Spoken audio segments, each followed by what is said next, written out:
We are back with another series. Let's revise PYQs. This will benefit you in your upcoming exam. Let's look at the first question from this video. Question 1. Which of the following statements is true regarding the dose-response curve shown in the image below? Your options are, and the correct answer is B is competitive antagonist. Here's the explanation.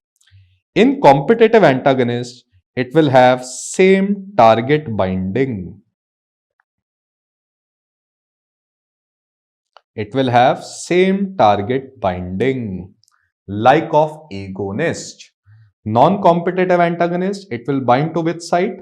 It will bind to allosteric site, neighboring site. Now, competitive antagonist, it will have same structure like agonist.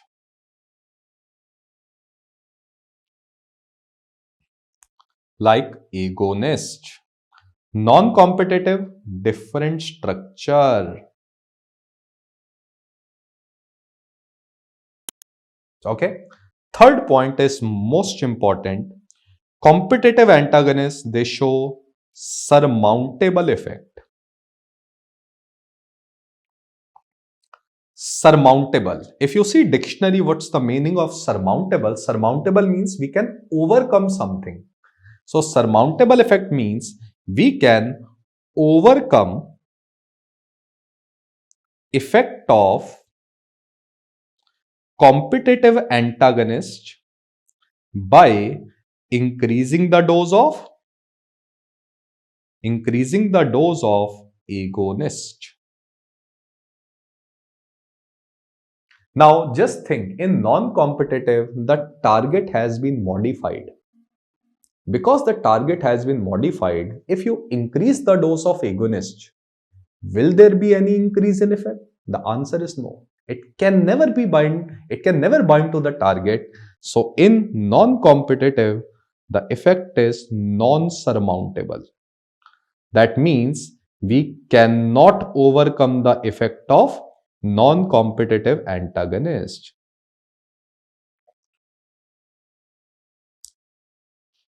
Effect of non-competitive antagonist by increasing the dose of agonist.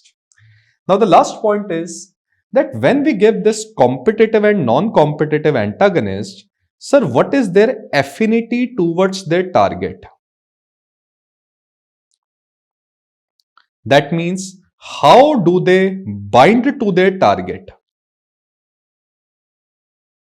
How competitive and non-competitive bind to their target?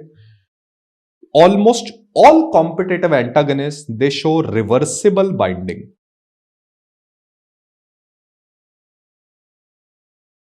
And very few competitive antagonists, they show irreversible binding to the target.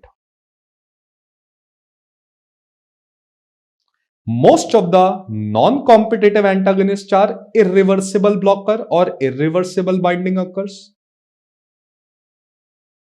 And very few are reversible blocker because they bind to their target reversibly. Okay. Now, to make things a little bit more complicated, can you think for a second and tell me that we can only overcome the effect of competitive antagonist if competitive antagonist is binding to the target reversibly. Surmountable effect only occurs if the competitive antagonist binds to the target reversibly. Only then it will get separated and agonist can bind. That is why we always say that competitive antagonists are reversible blocker. Question 2. A patient who began taking an antihypertensive medication is now presenting with the symptoms shown in the image below. Which of the following drugs is the most likely cause? Your options are, and the correct answer is lisinopril. Here's the explanation. So what are the allergic reactions produced by ACE inhibitor? We can remember with the help of a mnemonic DARU. D stands for beta, dry cough. So dry cough in ACE inhibitor is because of increase in bradykinin level, angioedema, rhinitis, and on skin, patches like urticaria. So this dry cough and angioedema are very, very commonly asked questions. Try to remember them. And let's talk about this dry cough and angioedema which occurs with ACE inhibitor. So first of all, you can see this person, he is having swelling in lips and the face is also swollen. Agreed? So this swelling of face and lips, this is angioedema. This is a picture of angioedema. Angioedema is caused by ACE inhibitors like captopril, lisinopril, Prilvale drug. Question 3. A patient given digoxin started having side effects like nausea and vomiting. The serum concentration of digoxin was 4 mg per deciliter. The plasma therapeutic range is below 1 mg per deciliter. If the half-life of digoxin is 40 hours, how long should one wait before resuming the treatment? Your options are, and the correct answer is 80 hours. Here's the explanation.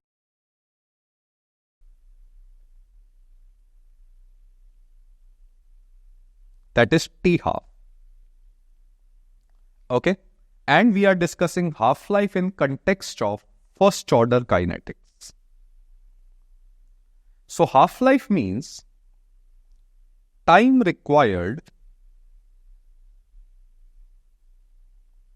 to reduce plasma concentration of a drug by 50%. That if a drug is present in plasma, in how much time it will become half. In plasma, this is half-life. But there is a point out here. If you remember the formula of half-life, it is 0.693 Vd upon Cl.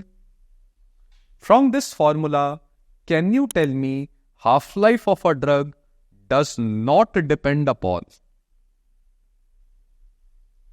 Half-life of a drug does not depend upon. Options are absorption, distribution, metabolism, and excretion. Can you think about the reason?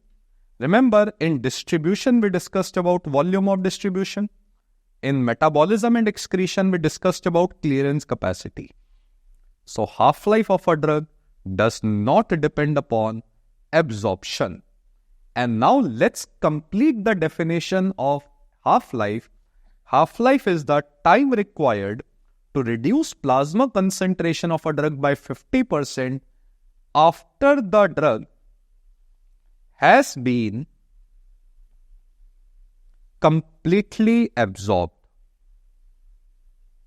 After the drug has been completely reabsorbed is half-life of a drug. So when the drug finally enters into the plasma or blood, then we start calculating the half-life of a drug.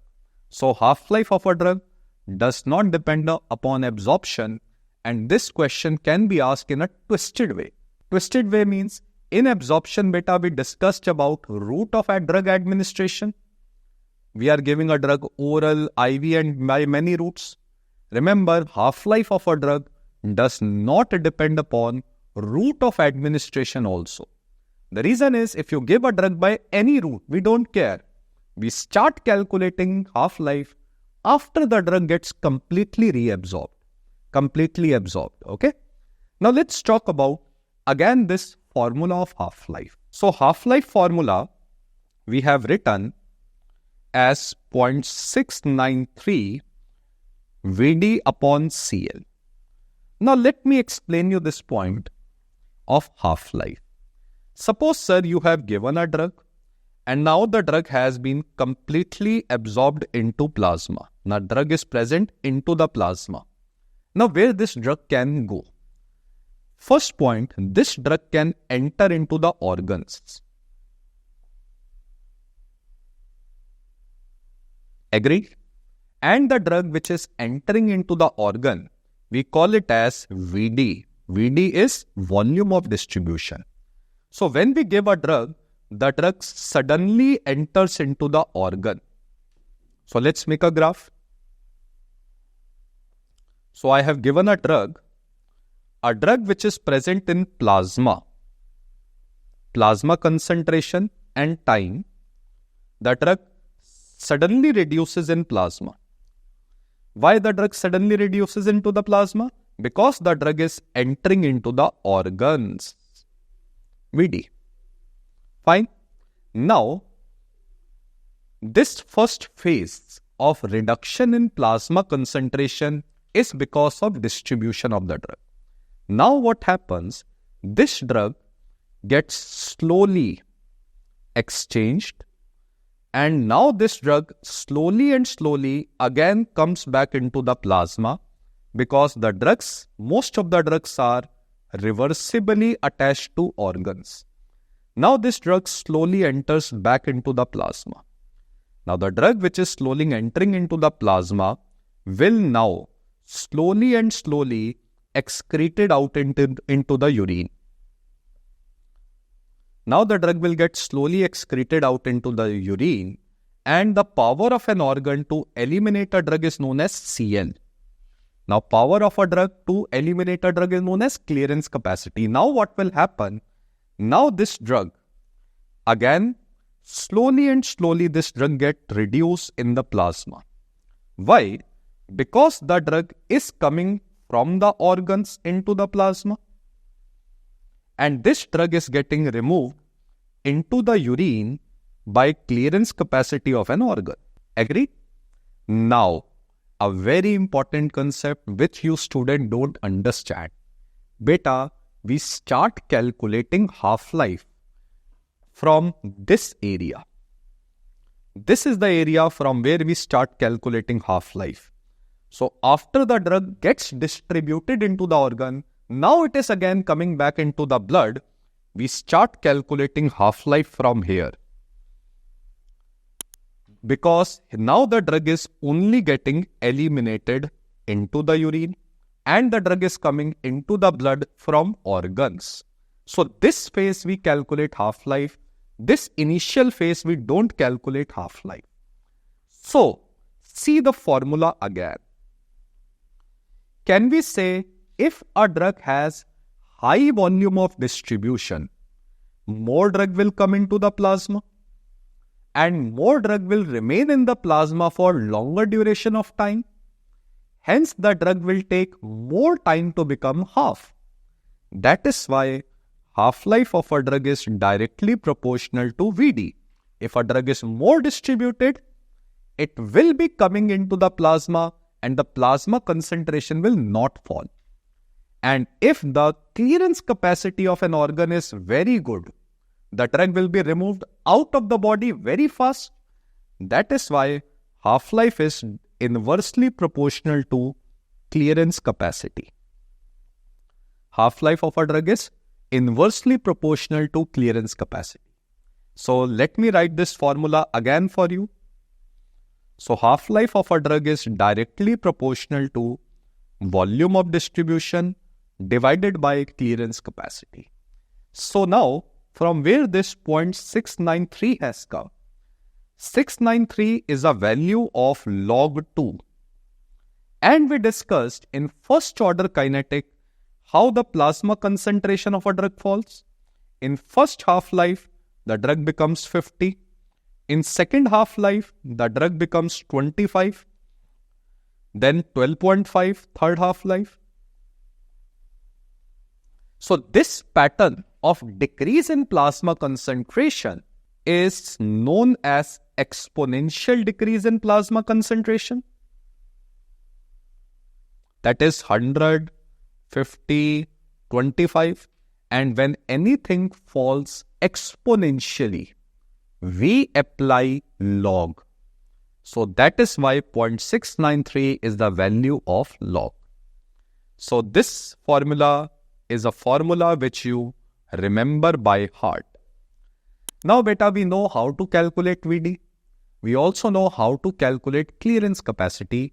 From this formula, we made another formula. That is half-life is equal to 0.693 upon K. 0.693 upon K.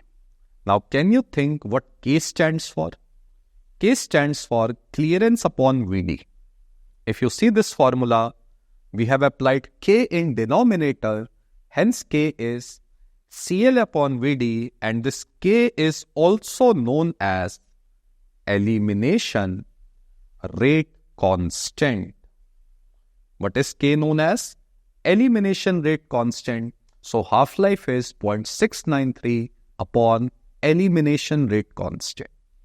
So let's talk about half-life in more detail and in more simpler terms. So let's say half-life, let's make a diagram. Half-life, plasma concentration of a drug, and how much drug gets eliminated finally.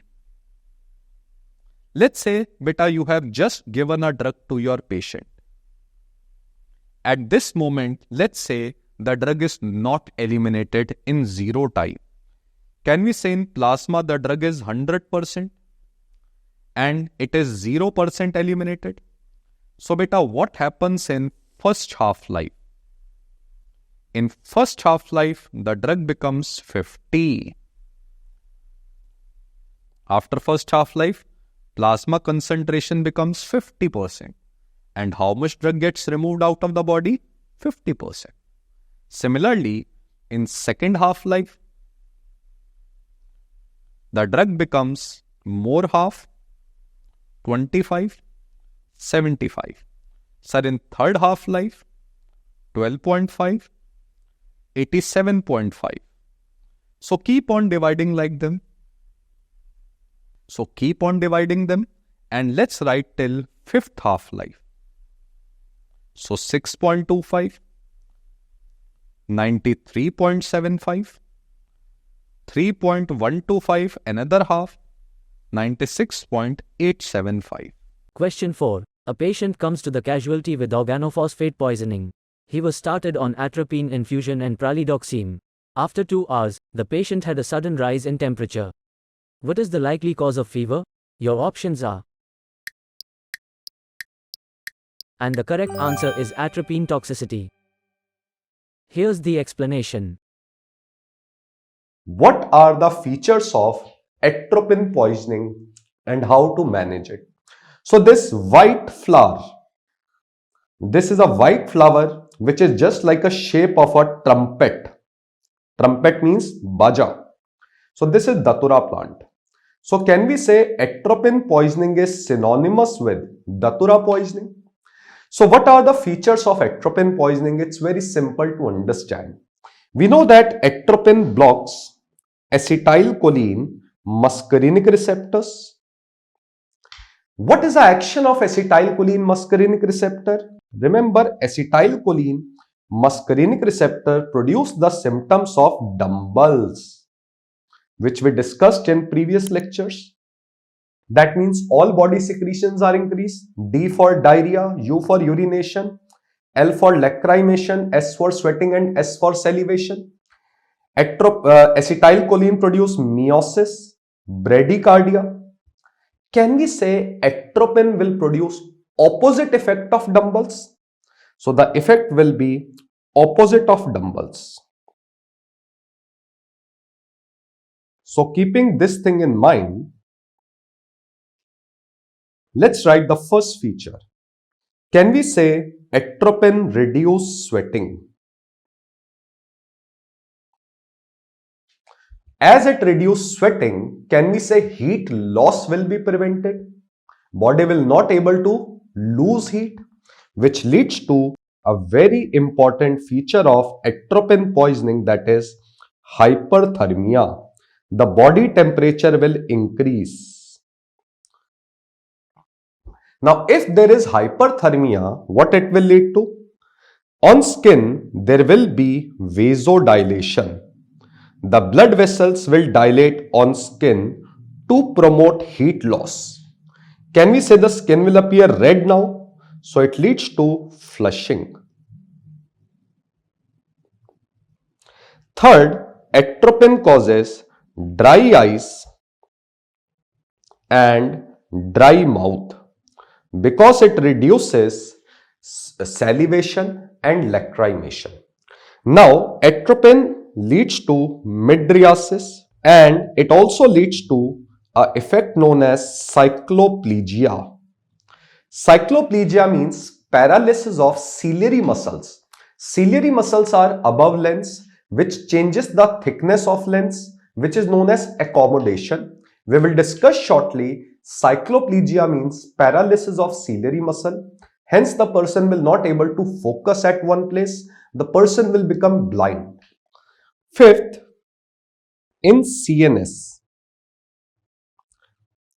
atropine causes hallucinations,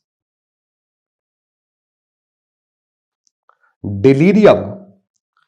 Why? The reason is very simple. Normally, acetylcholine causes increase in memory. If you suddenly block acetylcholine receptor in brain, suddenly the person will have memory loss. Now just imagine you forgets everything. Don't you think you will become confused? So that acute confusional state is known as delirium, and it may also lead to seizures. Now other side effects we will write together. Instead of diarrhea, atropine causes constipation. Instead of urination, it causes urinary retention. And instead of bradycardia, atropine causes tachycardia. So bradycardia was an effect of acetylcholine in dumbbells. So these are the features. Now, what is the most common feature of atropine poisoning in children? The most common feature of atropine poisoning in children is hyperthermia. And the most common feature of atropine poisoning in adults is dry eyes and dry mouth.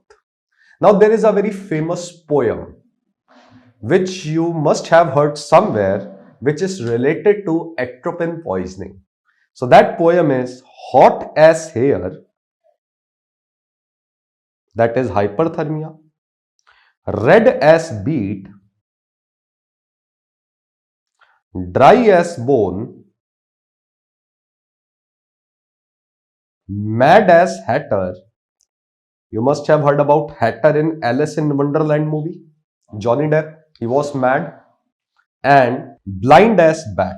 So let me write mad as Hatter below and blind as bat. So these are the features of atropine poisoning, and try to remember hyperthermia, very commonly asked question. Question 5. What is the mechanism of action of oseltamivir and zanamivir? Your options are. And the correct answer is neuraminidase inhibition. Here's the explanation. Now, after this virus enters into the human cell, it replicates and then it comes out. So, this exit of virus out of the human cell requires an enzyme, neuraminidase enzyme. Hence, neuraminidase inhibitor, they inhibit exit of virus out of the human cell. So, what are the drugs we have? The drug we have in M2 proton inhibitor is amantadine. And a longer acting formulation, rimantadine.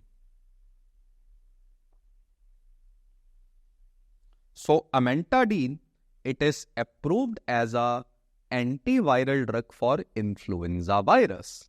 But later on, amantadine got one more use. Later on, we also started using amantadine in Parkinson's disease. So amantadine is an antiviral drug which is used in Parkinson's disease also along with levodopa. Okay, so which antiviral drug is given in Parkinson? Amantadine. Now neuraminidase inhibitor, very, very important. The drug is oseltamivir.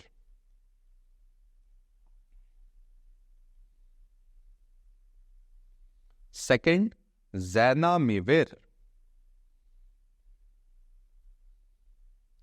Third, piramivir. Question 6. The mechanism of action of tissue plasminogen activator is? Your options are. And the correct answer is enhanced fibrin degradation. Here's the explanation. Inside the blood, they activate plasminogen into active form, that is plasmin. And beta, this plasmin degrades fibrin which is already deposited fibrin. Now beta, when fibrin becomes excessively deposited, it is known as thrombus. So can we say that these drugs can lyse or degrade a thrombus? Thrombus is also known as clot. Okay. Question 7. Which medications should be excluded when treating postpartum hemorrhage in a pregnant woman who has a background of bronchial asthma during the third stage of labor? Your options are. And the correct answer is Carboprost. Here's the explanation. Carboprost, it is given for medical abortion. And very important, Carboprost is given to control postpartum hemorrhage. Now, if we have Dinoprost, why we made Carboprost? Because Dinoprost is an IV drug, Carboprost is IM. It is given intramuscular injection. Now, beta, I just told you for medical abortion, we use prostaglandin E1, misoprostol. And misoprostol, because one word is coming, it is given for medical abortion in first trimester. First trimester MTP, medical termination of pregnancy. Now you can see we have written prostaglandin E2, dinoprostone and prostaglandin F2 alpha. So E2 and F2 alpha, they are having two words in it. So these drugs, they are given for second trimester abortion.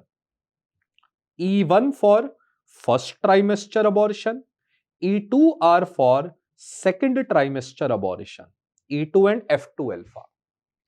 Now, Carboprost is given to control postpartum hemorrhage. Now remember, postpartum hemorrhage, drug of choice is oxytocin.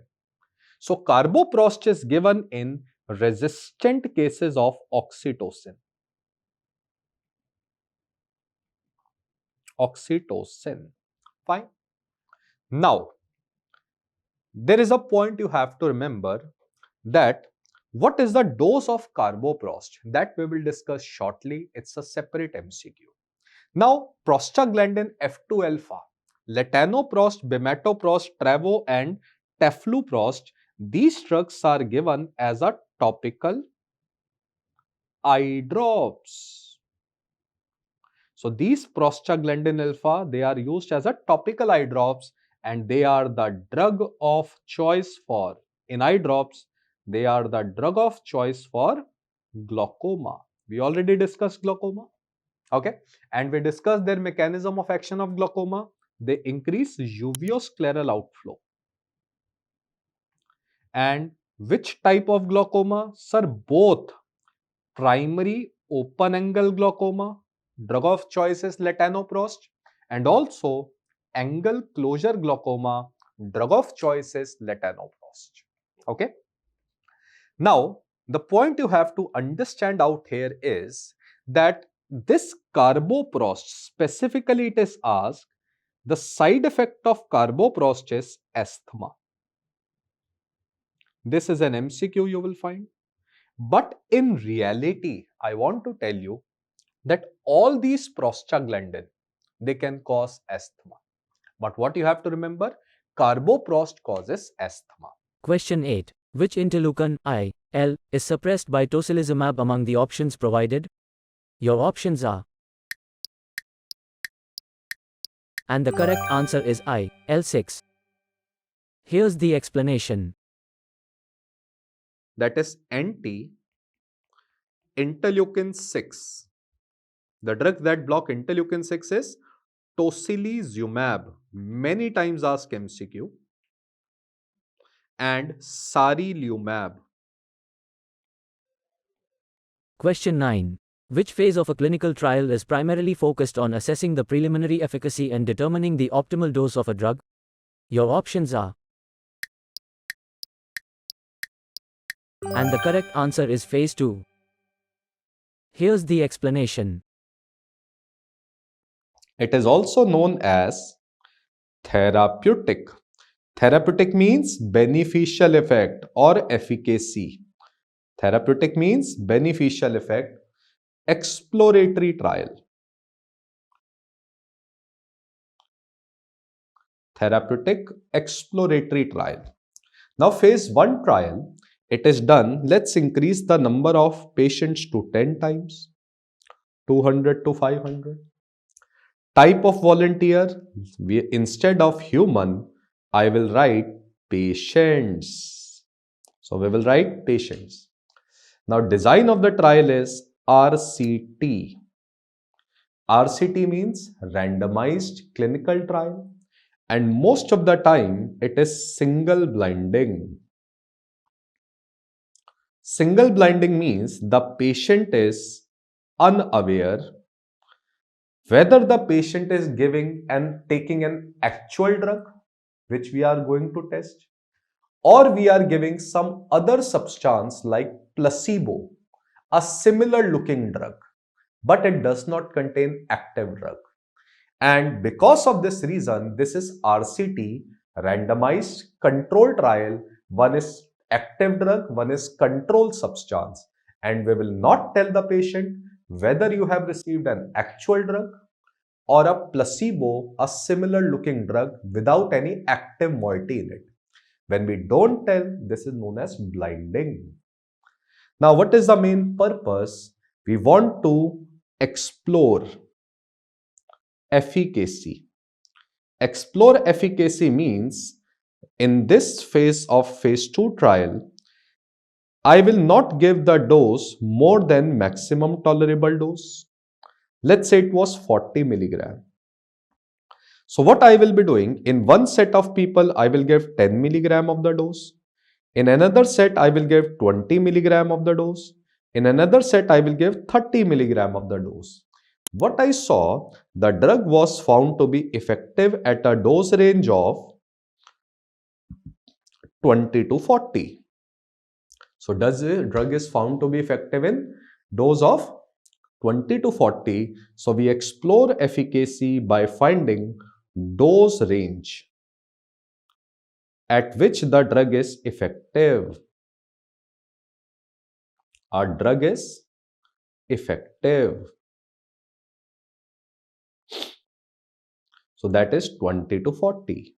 So that is why we have got an idea. Yes, the drug is found to be effective. First time we have found efficacy in phase 2 trial.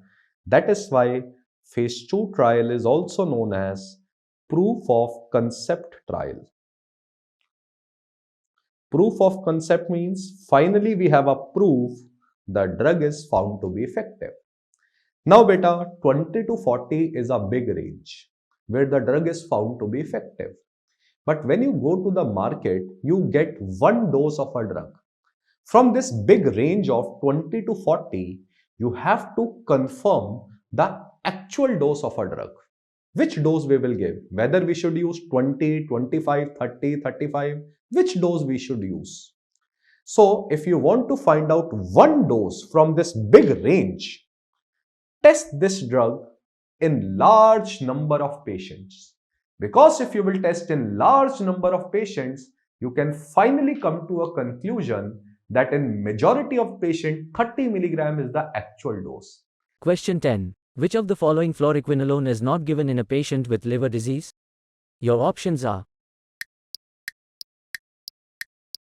And the correct answer is pefloxacin. Here's the explanation. That is, which fluoroquinolone are safe in renal failure? First, let me explain you. These fluoroquinolone, they are not excreted in urine. So, if a fluoroquinolone is not excreted in urine, can we say it will be safe in renal failure? They will not accumulate in the body. They are rather excreted in bile. So first write the names of those fluoroquinolones. That is PMT. P for pfloxacin, moxifloxacin, and trovafloxacin. So can we say these fluoroquinolones, they are safe in renal failure? That means we don't have to reduce their dose or stop them in renal failure, but a follow-up question. As they are safe in renal failure because they are not excreted in urine, can we say these fluoroquinolones are not used in the treatment of urinary tract infection? Because if you want to treat urinary tract infection, fluoroquinolone must be excreted out in urine. And the second important point is that these fluoroquinolones, they are contraindicated in hepatic disease or liver disease. Don't give them in liver disease. Don't give them in UTI because they are excreted out in bile. Question 11. A patient with deep vein thrombosis was started on a new drug. After 2 days, he presented with the findings shown in the image below. Which of the following drugs is implicated in causing the above condition? Your options are. And the correct answer is Warfarin. Here's the explanation. In initial 5 days, Warfarin rather increases coagulation. Warfarin increases coagulation in initial 5 days. And can you tell me the reason for it? It is because of deficiency of anti-clotting factor protein C and protein S, which gets reduced before 5 days. Don't you think if clotting factors are high, they will block the blood vessels? And if it will block the blood vessels, it will lead to ischemia and infarction. So this deficiency or increase in coagulation, it manifests as dermal, vascular necrosis. So in initial 5 days, Warfarin will rather block blood vessels due to increase in coagulation, and it manifests as limb necrosis. It manifests as limb necrosis. Question 12. Which drug is used to differentiate myasthenia gravis from cholinergic crisis? Your options are. And the correct answer is edrophonium. Here's the explanation. Edrophonium, it is rather given for diagnosis of myasthenia gravis. And this test of edrophonium is known as tensilon test. So why edrophonium is not given in the treatment? Because of its very short duration of time. So let's talk about edrophonium tensilon test. So let's say a patient of ocular myasthenia gravis came to you, and the person is having clinical features of ptosis. The eyelids are not opening. So you have given an injection of edrophonium. And we call this test as tensilon test.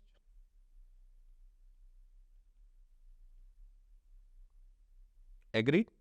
Suddenly, there will be increase in acetylcholine level.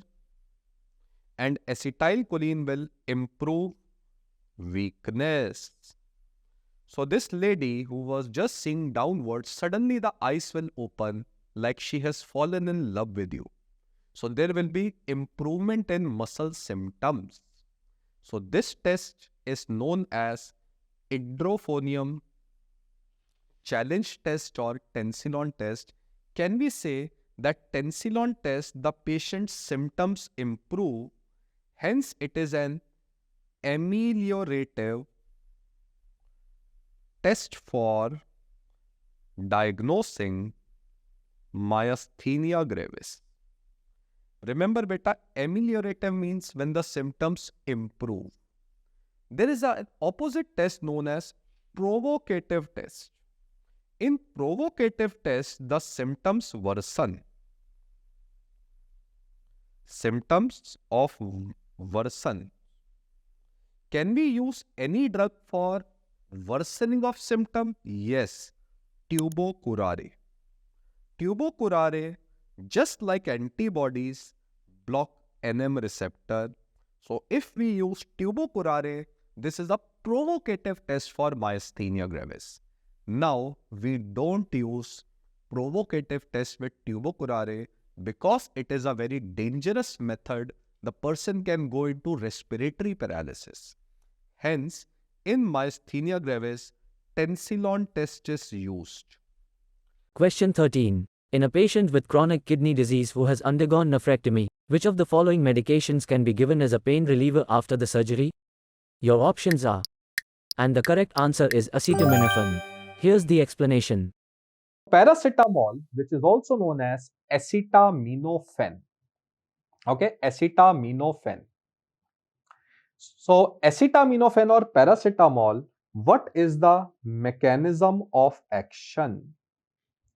The main mechanism of action of paracetamol first is it causes COX-3 inhibitor. Second, paracetamol also increase the level of endogenous cannabinoids. And these endogenous cannabinoids, they stimulate one receptor known as TRPV1 receptor. So this is an MCQ. Which drugs act or stimulate TRPV1 receptor? That is paracetamol. Now actually all these mechanisms are hypothetical. Till date, we actually don't know exactly how paracetamol works. And still, paracetamol is a drug which is most commonly eaten out in the world. Now, paracetamol is the safest NSAID in children because it has no risk of Ray's syndrome. Aspirin was having maximum risk of Ray's syndrome, and paracetamol is the safest NSAID in renal failure. So renal failure in children, which is the safest drug beta? That is paracetamol. Paracetamol is the safest drug. Question 14. Which of the following carbapenems has an increased risk of causing seizures? Your options are, and the correct answer is imipenem. Here's the explanation. The side effect of carbapenem is that they are highly nephrotoxic and they are highly neurotoxic drugs. They can cause seizures. Now, another question which was asked was that which carbapenem is most toxic? That means which carbapenem has maximum risk of causing nephrotoxicity and neurotoxicity? The answer is imipenem. Which carbapenem is most toxic?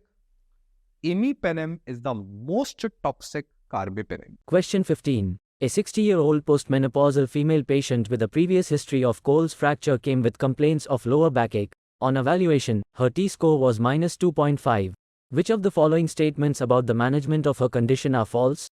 Your options are, and the correct answer is bisphosphonates are not given for more than a year. Here's the explanation. Bisphosphonate. Now, bisphosphonate have become drug of choice everywhere. And we will write the uses with the help of a mnemonic HOP. So they are drug of choice in all three conditions. First condition where bisphosphonates are very commonly used are hypercalcemia. If in blood there is hypercalcemia, we give bisphosphonate. And bisphosphonate makes this calcium deposit in bone. And hypercalcemia, let's say very commonly it is seen in cancer patient, malignancy. Second, bisphosphonates are the drug of choice for osteoporosis. And remember, any type of osteoporosis, bisphosphonates are the drug of choice. The two main causes of osteoporosis, first is, which is seen in postmenopausal female. Due to deficiency of estrogen, bisphosphonates are the drug of choice for postmenopausal osteoporosis. And the second cause of osteoporosis is drug-induced osteoporosis. And the very commonly used drug which causes osteoporosis is corticosteroids. You know that if you give corticosteroid in long term, it leads to Cushing syndrome. And in Cushing syndrome, there is osteoporosis because corticosteroids are catabolic hormone. They destroy everything. Okay? Now, why bisphosphonates are the drug of choice for osteoporosis? Why not other drug? The reason is very simple. Bisphosphonate increase bone mineral density everywhere. And it has been seen that they decrease the risk of hip fractures, femur fractures, and spinal or vertebral fracture. Instead of spinal, you may get an option of vertebral fracture. So they reduce the risk of all fractures. Third area where bisphosphonates are the drug of choice is Paget's disease of bone. So beta, in Paget's disease of bone, what happens? Initially, first osteoblasts, they become active. Excessive bone formation happens, but that lasts for very short duration of time. These osteoblasts will, in long term, they activate osteoclast. And in long term, there is activation of osteoclast, which causes bone destruction. Bisphosphonate inhibit osteoclast, hence they preserve bone. So in all these conditions, drug of choice is bisphosphonate. Question 16. For preconception counseling, which antihypertensive medication should be stopped by a 35-year-old woman with a history of chronic hypertension visiting the outpatient department? Your options are. And the correct answer is angiotensin converting enzyme inhibitor. Here's the explanation. Which antihypertensive drugs are absolutely contraindicated in pregnancy? Category X, ACE inhibitors are never given pregnancy. Remember, ACE inhibitors, they end with the word pril. So you can write various drugs like enalapril, lisinopril. Any drug which is ending with the word pril is absolutely contraindicated in pregnancy because in fetus they inhibit kidney formation. They can cause renal agenesis. Question 17. An elderly man presents with rigidity and tremors. On examination, he has blank facial expressions. Which of the following drugs can be used to manage this condition? Your options are. And the correct answer is selageline. Here's the explanation. So the first class of drug is non-selective MAO inhibitor. We can remember a mnemonic PINT. P stands for phenelzine isocarboxazid, nialamide, and tranylcypromine. Now these names are very rarely asked from you student. Just try to remember the first one and last one. Then we have reversible inhibitor of MAO-B, and we will write two drugs CM, chlorigylene and moclobemide. And then we have selective MAO-B inhibitor, that is salicyline and rasagiline. Now, you must be familiar with this name, salicyline and rasagiline, which are MAO-B inhibitor. Don't you think they will increase the level of dopamine only in brain? So these drugs, remember, their first use is treatment of depression. These drugs, they have also been approved for the treatment of Parkinson's disease.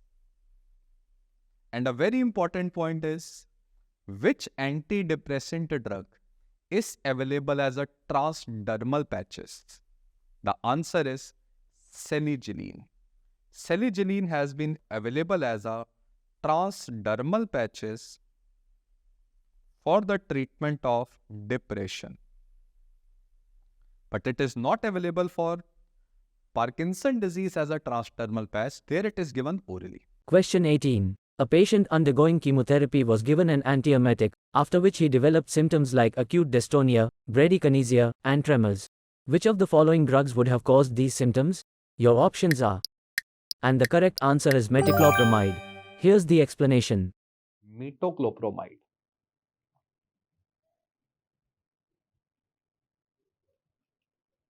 First point, what are the different actions we know of metoclopramide?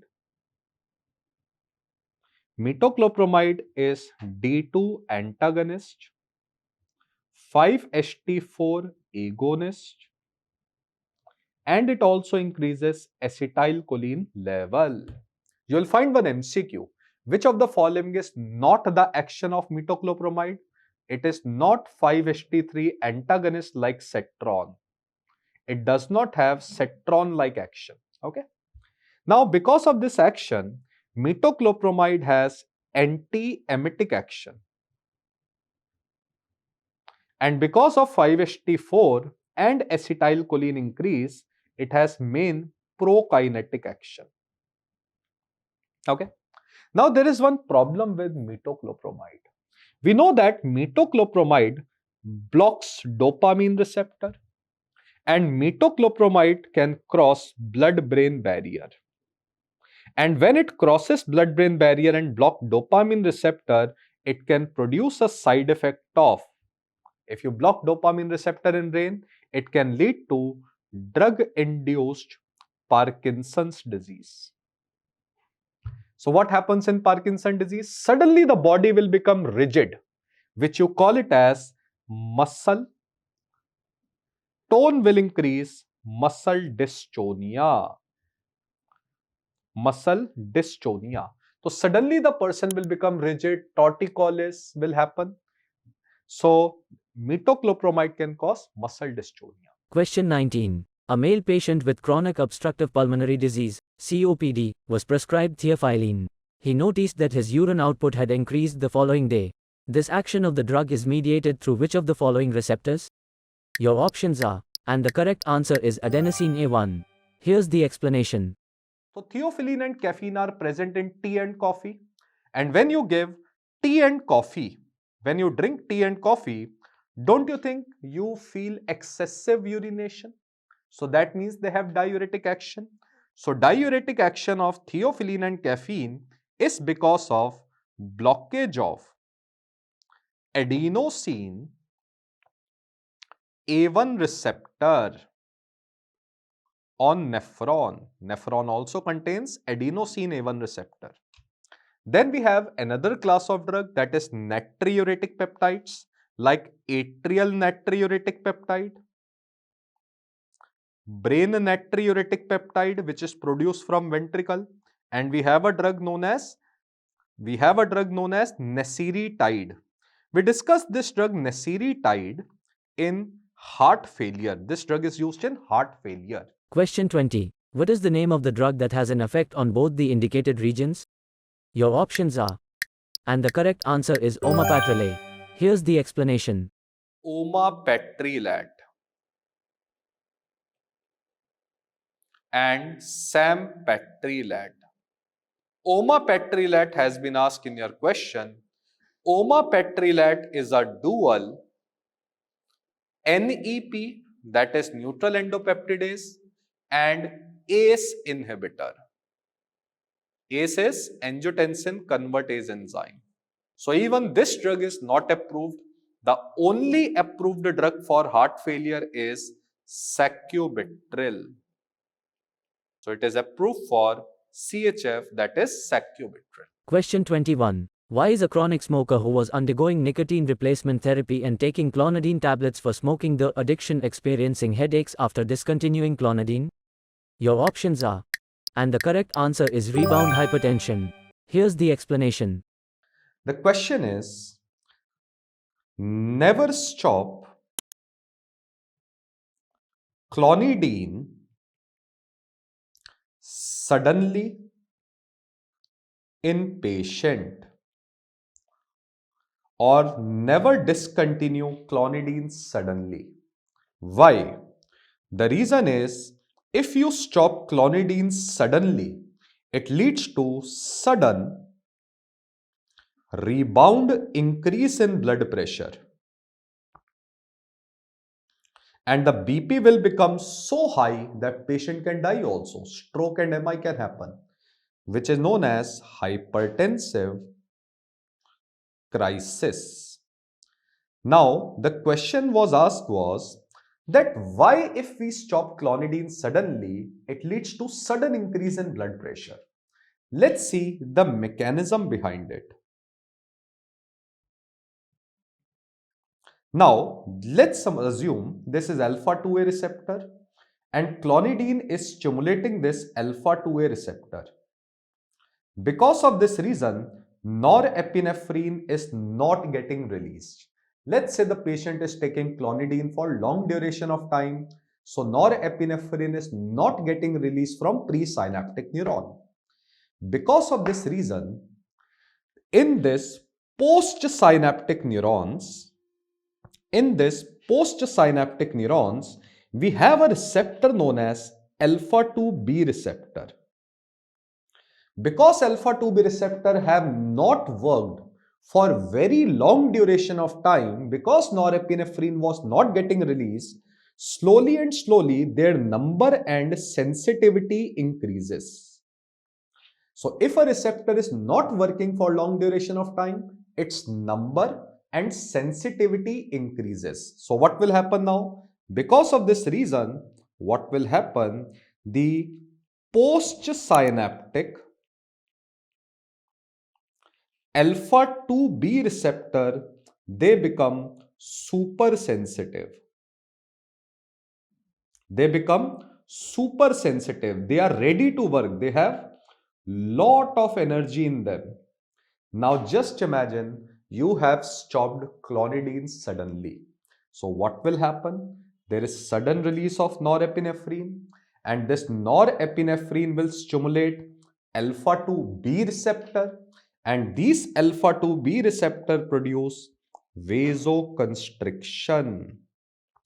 And because of vasoconstriction, the BP will increase very high because they are super sensitive, which leads to hypertensive crisis. Question 22. What medication was administered to a patient experiencing frequent episodes of gout, resulting in a decrease in symptoms by inhibiting the production of uric acid? Your options are, and the correct answer is allopurinol. Here's the explanation. Now beta, for prevention, we also give allopurinol. Because allopurinol and its brother febuxostat, they inhibit the formation of uric acid. Question 23. What should be the subsequent course of action in the management of a young female who presents to the emergency department after ingesting 100 tablets of aspirin? Your options are, and the correct answer is give sodium bicarbonate to alkalize urine. Here's the explanation. Paracetamol, which is also known as acetaminophen. Okay, acetaminophen. So acetaminophen or paracetamol, what is the mechanism of action? The main mechanism of action of paracetamol first is it causes COX-3 inhibitor. Second, paracetamol also increase the level of endogenous cannabinoids. And these endogenous cannabinoids, they stimulate one receptor known as TRPV1 receptor. So this is an MCQ. Which drugs act or stimulate TRPV1 receptor? That is paracetamol. Now actually all these mechanisms are hypothetical. Till date, we actually don't know exactly how paracetamol works. And still, paracetamol is a drug which is most commonly eaten out in the world. Now, paracetamol is the safest NSAID in children because it has no risk of race syndrome. Aspirin was having maximum risk of race syndrome, and paracetamol is the safest NSAID in renal failure. So renal failure in children, which is the safest drug beta? That is paracetamol. Paracetamol is the safest drug. Question 24. Which of the following drugs can cause potassium to shift back into the cells? Your options are, and the correct answer is epinephrine. Here's the explanation. Epinephrine. Salbutamol and epinephrine can be given because they release endogenous insulin in the body. Question 25. Which antihypertensive medication is suitable for administration to a patient suffering from renal insufficiency, exhibiting symptoms of significantly reduced urine output, pedal edema, headache, and a blood pressure reading of 160/90ths? Your options are, and the correct answer is amlodipine. Here's the explanation. So amlodipine, it is an oral drug. And let's write all the good points with amlodipine. The first good point is, it is the longest acting oral drug. Because it has the longest acting oral drug, it has least risk of causing reflex tachycardia. Agreed? Second point, it has a very large volume of distribution. It is liver and renal safe drug. Next point, amlodipine does not act on CYP3A4 enzyme.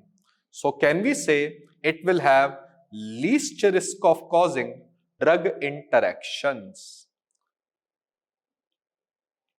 So remember, longest, least risk of reflex tachycardia, large volume of distribution, liver and renal safe, least drug interaction. That is why amlodipine is the most preferred drug and it is considered as a drug of choice among calcium channel blocker for long-term treatment of hypertension. Don't forget to like and subscribe if you found the video interesting. See you in the next one.